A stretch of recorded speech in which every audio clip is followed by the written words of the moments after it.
বিদেশে অর্থ পাচারে ধনকুবেরদের সঙ্গে সমঝোতার কথা ভাবছে অন্তর্বর্তী সরকার। তবে অপেক্ষাকৃত কম গুরুতর মামলার ক্ষেত্রে এমন চিন্তা করছে বাংলাদেশ ব্যাংক। আর এখানে বিবেচনা করা হবে পাচারকারীর ব্যক্তিগত রেকর্ড। তবে বাংলাদেশ ব্যাংকের মুখপাত্র বলছে আইনগত এমন সুযোগ নেই। সাইদ আরমানের রিপোর্ট। আওয়ামী লীগ সরকারের সাবেক মন্ত্রী সাইফুজ্জামানের যুক্তরাজ্যের সম্পদ জব্দ করেছে দেশটির ন্যাশনাল ক্রাইম এজেন্সি। সংস্থাটি বাংলাদেশের আবেদনের প্রেক্ষিতে এই পদক্ষেপ নিয়েছে। সাবেক প্রধানমন্ত্রী শেখ হাসিনার রাজনৈতিক মিত্র হিসেবে পরিচিত সাইফুজ্জামান।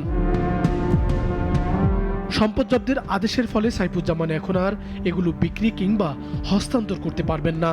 এর আগে বিগত সরকারের সাবেক উপদেষ্টা সালমান এফ রহমানের ছেলে এবং ভাতিজার সম্পদ জব্দ করে যুক্তরাজ্য। যদিও পাচারকারীরা তাদের সম্পদ সরিয়ে নেওয়ার চেষ্টা করছে বলে বাংলাদেশ ব্যাংকের তরফ থেকে বারবার বলা হচ্ছে।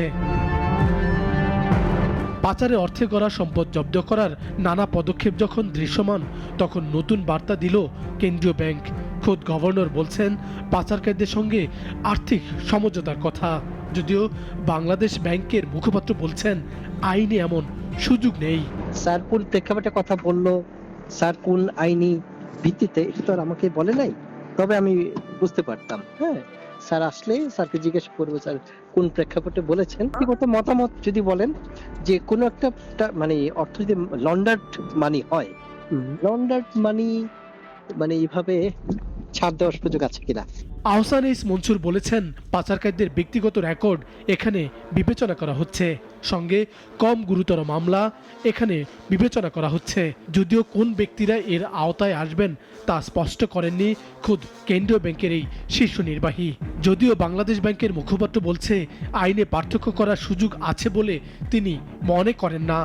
মানে আপনি আমি সবার জন্য, আইন সকলের জন্য সমান। আমি ব্যক্তিগতভাবে বড় ধরনের কোনো মতামত দিব না। স্যারকে জিজ্ঞেস করব, আমি নিজেই মানে স্যারকে জেরা করব।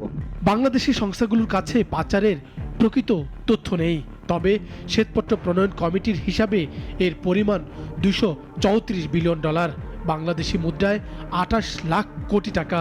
অর্থাৎ বছরে পাচার হয়েছে 1,80,000 কোটি টাকা। সাহিদ আরমান, নাগরিক, ঢাকা।